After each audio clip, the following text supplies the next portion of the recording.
ये मो रेमुणा कंचुची भितर रेमुणा ब्लॉक एटा छणपुर गाँ आम सुतेई पंचायत छणपुर गाँव एटी जड़े थाली व्यवसाय करुवा पत्र दुना थाली व्यवसाय करुवा भाई आमर बापी भाई बापा ना हूँ श्रीकांत दास सी पत्र व्यवसाय कर कम से कम 1.5-2 कोटी टंका उपरे ऊर्धर टंकार मूल्यवान जी पत्र था ये पेपर केमिकल मेसीन टोटाल निया लगी ध्वंस।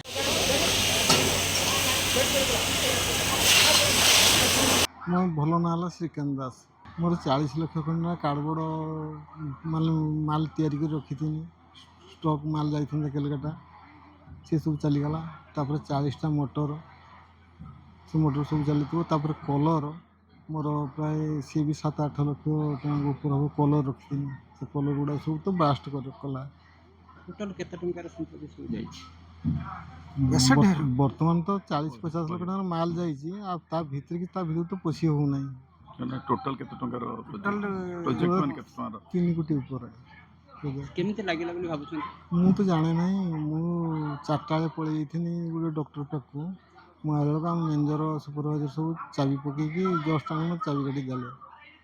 ताकि समय धुआं बाहर मुझे देखी धुआं ता भर पोषे बार बाट नहीं मोर से ये गैस थी कि 3टा लेबर की ना ना कई ना सिलिंडर नाला सब गैस फैस सब थी ये जो आमर निया लिभा ये 3टा रखी से 3टा को जीवु क्या मतलब तो पूरा तो भीतर पशिगला ना।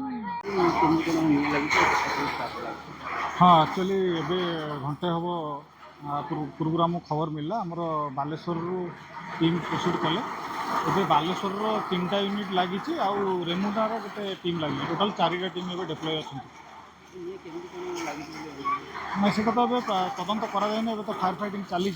परवर्ती पर्यायर से आकलन करा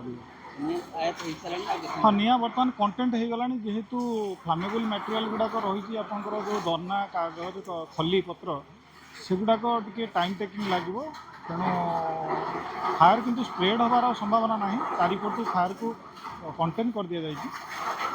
कि टाइम टेकिंग लगे जेहेतु पेपर मटेरियल्स गुड़ाक रही किसी परवर्ती पर्यायर निलिभा सरला जना बर्तमान 4टी यूनिट लगी बालेश्वर 3टा यूनिट आ रेमुनार गोटे।